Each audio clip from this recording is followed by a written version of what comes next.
All of you, good morning, my dear friends. How are you? Are you fine? Myself, Ramesh Biradar, Assistant Professor, Government Degree College, Chidguppa. अच्छा नहीं लग रहा ना? मैं रमेश बिरादर आप सभी लोगों का इस सत्र में स्वागत करते हुए आज का हमारा यहाँ सत्र है BA 4th semester optional Hindi चौथा सत्र गुलबर्गा यूनिवर्सिटी से संलग्न. आज का जो हमारा सेशन है 19वां सेशन. तो इस सेशन में जाने से पहले, इस सेशन के बारे में देखने से पहले आप सभी लोगों को पता है कि हम लोगों ने हिंदी भाषा का अध्ययन इस तरह से किया कि हिंदी भाषा का इतिहास के बारे में हमने देखा. पिछले 18 सत्रों में हमने पूरी एक टॉपिक को खत्म किया है. उसमें हिंदी भाषा का इतिहास, हिंदी तथा उसकी भाषाएं यानी बोलियां, उपभाषाएं. बोलियों में हमने देखा, उपभाषाओं में हमने देखा पूर्वी, पश्चिमी, उत्तरी और दक्षिणी. तो उनकी बोलियां, जो 18 बोलियां हैं, उन बोलियों के बारे में हमने देखा. और हिंदी के विविध रूप यानी संपर्क भाषा, राजभाषा, संचार भाषा, राष्ट्रभाषा, इनकी व्याख्याओं के साथ हम लोगों ने विश्लेषण किया और इनके आपको पढ़ाई करने के लिए कुछ आपके लिए जो नोट्स हैं, उन नोट्स को मैंने PDF करके आपके इसी LMS में मैंने डाउनलोड किया है. तो उसे आप एक एक करके डाउनलोड करके, अपलोड किया हुआ उसे डाउनलोड करके आप अपने परीक्षा के सहूलत के लिए लेकर पढ़ सकते हैं. यहाँ जानकारी भी आपको दूं और उसके साथ मैंने संदर्भ सूचित ग्रंथों का भी वहाँ विश्लेषण किया है. हर एक वीडियो में आपको संदर्भ सूची ग्रंथों को दिखाया गया है. तो इन्हीं सबके साथ हमने फिर देखा कि अगले इसमें हमने भाषा के विविध रूप के बाद देवनागरी लिपि किसे कहते हैं, लिपि का तत्व क्या है, लिपि की वैज्ञानिकता, लिपि का उद्भव किस तरह से हुआ होगा, लिपि का विकास किस तरह से हुआ होगा, लिपि की परिभाषाएं और उसकी विशेषताओं को भी हमने पिछले सत्रों में देखा है. तो ये सब कुछ तो हो गया. तो हम थोड़ा साइंटिफिक रीजन पे आते हैं. साइंस के तरफ हम जब बढ़ते हैं तब हमें देखने को मिलता है भाषा जो है वो वैज्ञानिक है क्या, आर्ट है, साइंस है या आर्ट है. भाषा साइंस के तौर पे लिया जाता है या भाषा विज्ञान है या कला है. तो विज्ञान है, कला है, इसके बारे में हमें देखना है. तो हमें भाषा विज्ञान की जो विषय है उसके बारे में अध्ययन करना बहुत जरूरी होगा. तो इसके लिए हम अगले सत्रों में भाषा विज्ञान की अध्ययन हम करते हुए नजर आएंगे. तो इसके बाद जितने भी सत्र हैं उन सत्रों में हम भाषा विज्ञान के अध्ययन करेंगे. उसके ही छोटे छोटे भाग बनाकर हम अध्ययन करेंगे. तो आज का हमारा जो विषय है वह विषय है हिंदी भाषा विज्ञान, भाषा और भाषा के भेद. यहाँ सत्र 2-3 सत्रों में खत्म हो जाएगा, 2 सत्र में. तो भाषा और भाषा के भेद, हिंदी भाषा विज्ञान. तो हिंदी भाषा विज्ञान में हम जाने से पहले हमें पहले ये देखना है कि मनुष्य तो मैंने पहले भी कहा है सामाजिक प्राणी है. अतः आज समाज में रहते हुए सदा विचार विमर्श की आवश्यकता तो जरूरत है। तो यहाँ पर भाषा विज्ञान और भाषा का भेद को हम देखेंगे। तो विद्यार्थियों में आपको इस पाठ को पढ़ाने की मेरी उद्देश्य यहाँ है कि भाषा और भाषा के भेदों को समझाना, भाषा के अर्थ को समझ सकेंगे और आप अधिक से भाषा समझने में रुचि उत्पन्न करेंगे। तो यहाँ पर मैं कह सकता हूँ कि मनुष्य जो सामाजिक व्यक्ति है उसे सदा विचार विमर्श की आवश्यकता जरूर होती है। सामान्य रूप से भावाभिव्यक्ति के सभी जो साधन हैं उनको हम भाषा के संज्ञा में ले सकते हैं। तो भावाभिव्यक्ति के संदर्भ में हम अनेक माध्यमों के सहारा हम लेते हैं। तो यहाँ सहारा कौन से हो सकते हैं? तो हम स्पर्श करके भी बोल सकते हैं, या ऐसे मार कर भी बोल सकते हैं, या हम अपने आप को भी स्पर्श से भी भाषा हम बता सकते हैं, या ऐसे चुटकी बजा कर भी हम कुछ कह सकते हैं। और उसके अलावा आंख घुमाकर भी, आंखों से भी हमारी भाषा होती है, या उंगलियों को आधार बनाकर भी हम कह सकते हैं, या गहरी सांस, ये क्या हो गया, कुछ भी नहीं, तो इस तरह से, या मुख के विभिन्न अंगों के सहयोग से भी हम ध्वनि उच्चारण करके भी भाषा का हम क्या कहते हैं, भावाभिव्यक्ति, हम अपनी भाव की अभिव्यक्ति कर सकते हैं। तो हम देखेंगे कि भाषा अभिव्यक्ति के कितने साधन होते हैं या कितनी भाषाएं होती हैं। तो इसके बारे में हम स्पष्टता से निम्नलिखित जो नीचे हम वर्ग बनाए हैं इसके बारे में हम देखेंगे। तो यहाँ पर पहला आता है मूक भाषा, यानी भाषा, इसमें मूक भाषा में ध्वनि रहित स्थिति में होती है जो भाषा की अभिव्यक्ति करती है। यानी ध्वनि रहित स्थिति जो हमें दिखती है उससे भी हमें भाषा की अभिव्यक्ति मिल जाती है। इसे भाषा का अव्यक्त रूप भी कहा जा सकता है, जिसे इसके जो उदाहरण है संकेत है, चिन्ह है, स्पर्श है, यहाँ भाषा की अभिव्यक्ति के माध्यम मूक भाषा के अंदर आते हैं।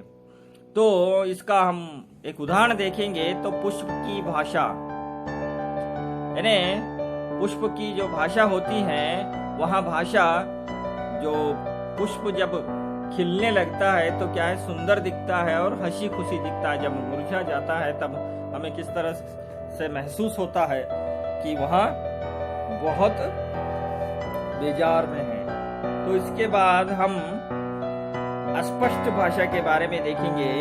अस्पष्ट भाषा जो होते हैं, व्यक्त भाषा का पूर्ण या स्पष्ट ज्ञान नहीं होना, यानी जो भाषा है वहाँ पूर्ण ज्ञान नहीं होता है तो उसे अस्पष्ट कहते हैं।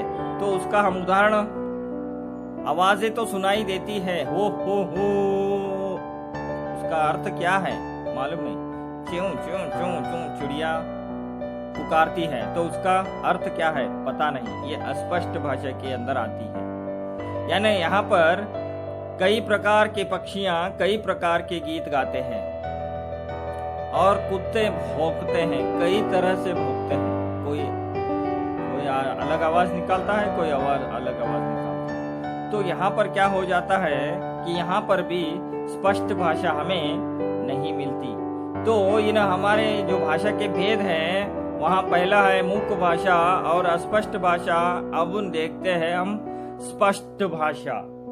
तो इसके अंतर्गत क्या है, चिड़ियों की ध्वनि आती है अस्पष्ट भाषा में, कुत्तों का भौंकना आता है मूक भाषा में, पुष्प की भाषा आती है, पेड़ पौधों की भाषा आती है। तो स्पष्ट भाषा में जब हम देखते हैं तब भावाभिव्यक्ति पूर्ण और स्पष्ट होते हैं।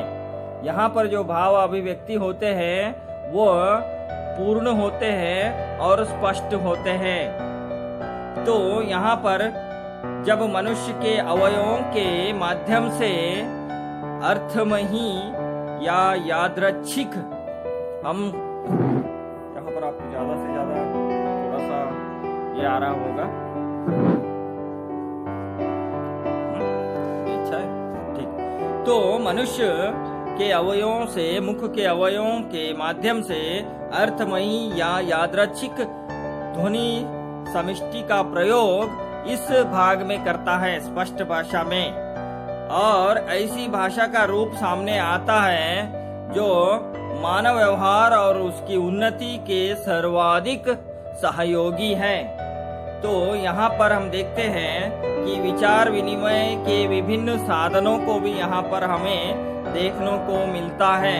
तो इनके हम कई भेद बना सकते हैं, स्पष्ट भाषा का कई भेद बना सकते हैं। मैंने पहले भी ऊपर स्पर्श भाषा, चुटकी बजाकर, आंख घुमाकर जो बातें कही थी वो स्पष्ट भाषा में ही आते हैं। स्पर्श कर कर, आंख घुमाकर, चिटकी बजाकर, ध्वनि निकाल कर, तो इसके ही आधार हैं। तो स्पष्ट भाषा के आधार में हम पहला जो आधार है हमारा स्पर्श भाषा।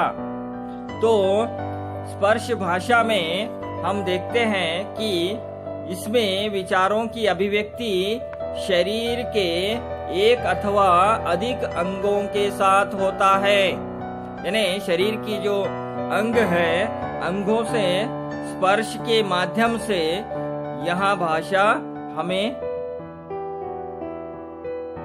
क्या होता है, प्रस्तुति करनी पड़ती है। तो शरीर के माध्यम से जब प्रस्तुति करनी पड़ती है तो क्या जो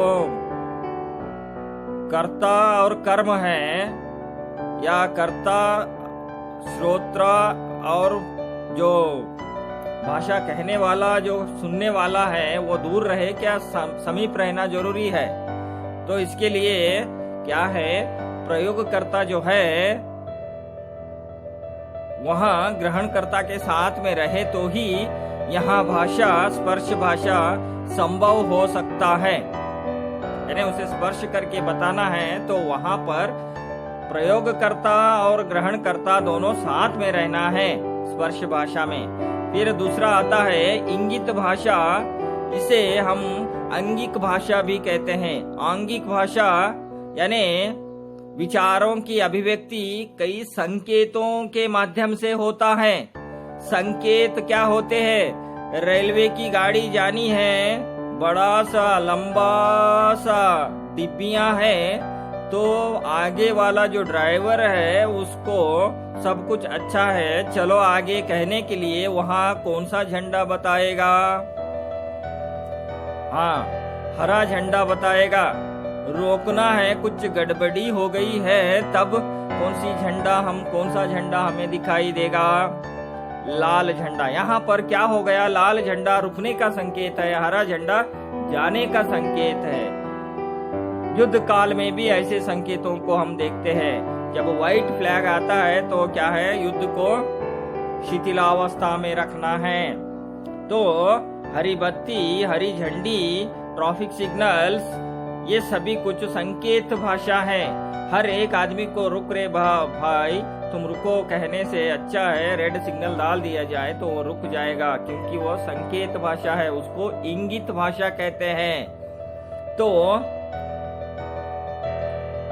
जो यहाँ भाषा है वहाँ संकेतों के माध्यम से कहा जाता है। तो तीसरा है वाचिक भाषा, इसके लिए मौखिक शब्दों का भी प्रयोग होता है। ऐसी भाषा ध्वनि संकेत के भावाभिव्यक्ति होते हैं, यानी ध्वनि का संकेत इसमें होता है। इसके लिए मुख के साधन, इसके जो ध्वनि की अभिव्यक्ति होती है वाचिक भाषा में, वहाँ मुख्य साधन होते हैं, यानी मुख के अवयवों से भाषा को बोला जाता है।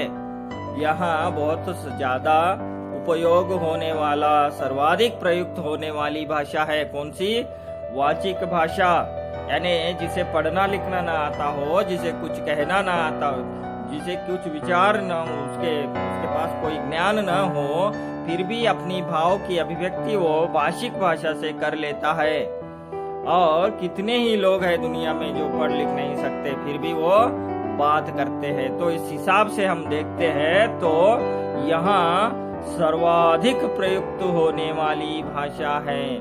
तो इसमें विचार विनिमय हेतु मुख के विभिन्न अंगों के सहयोग लिया जाता है, यानी भावाभिव्यक्तियों को बोल कर की जाती हैं। इस भाषा के प्रयोग से सामने बैठे हुए व्यक्ति के साथ ही होता है।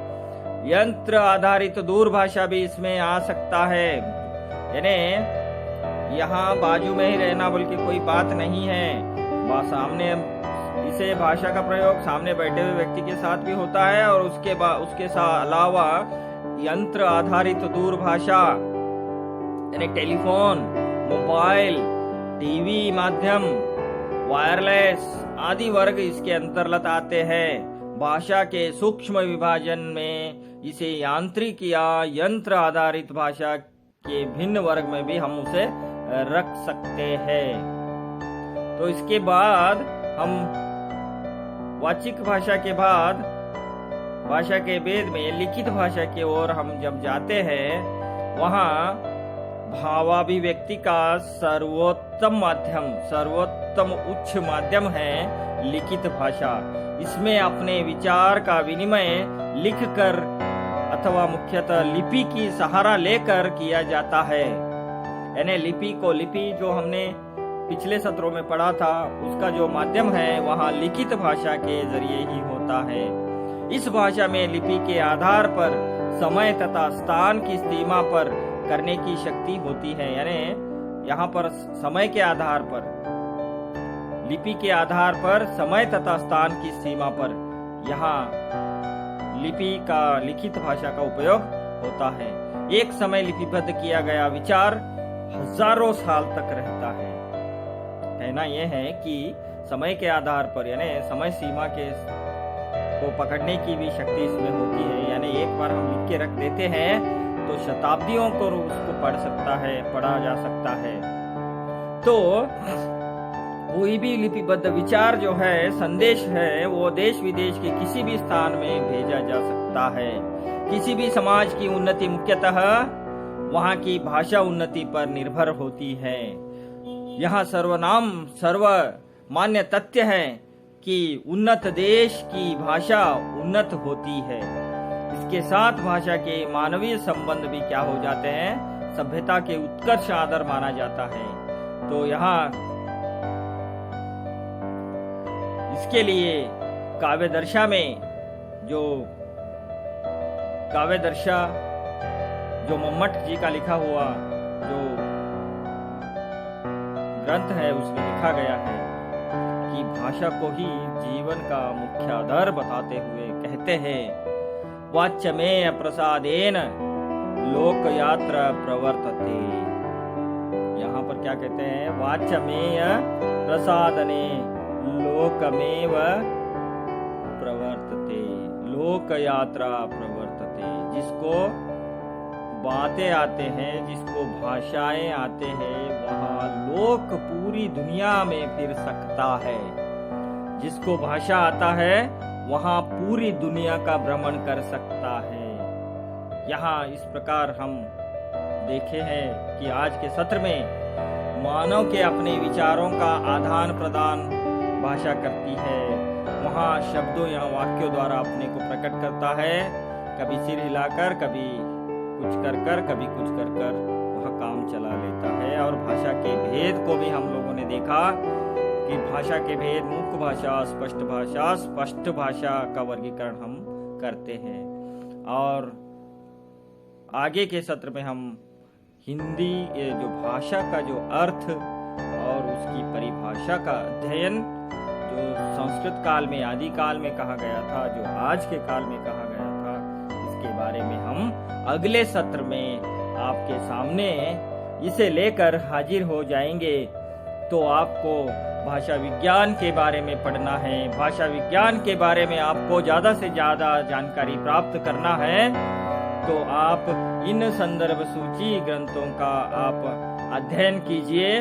भाषा विज्ञान जो भोलेनाथ तिवारी जी का किताब महल इलाहाबाद का प्रकाशन किया हुआ है, और हिंदी भाषा का संरचनात्मक अध्ययन सत्यव्रत मिलिंद प्रकाशन हैदराबाद, और भाषा विज्ञान गरिमा श्रीवास्तव जी का लिखा हुआ संजय प्रकाशन का है। तो इन संदर्भ सूची ग्रंथों का भी आप सहारा ले सकते हैं। इसके अलावा आपको इसके नोट्स भी मिल जाएंगे।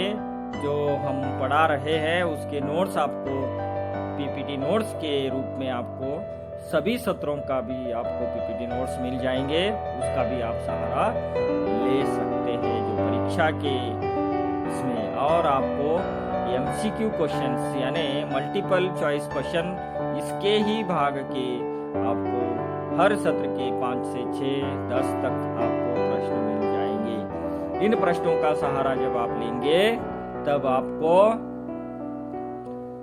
जो बहुविकल्पीय प्रश्न की प्रतियोगिता होती है उसमें आपको सहारा मिल जाएगी। यहाँ कहते हुए मैं आज मेरा सत्र समाप्त करता हूँ। सभी लोग घर में रहे, खुश रहे और आप लोग स्वस्थ रहे और पढ़ाई करें, यहाँ मनोकामना करते हुए मेरा आज का सत्र समाप्त करता हूँ। जय हिंद, जय कर्नाटक।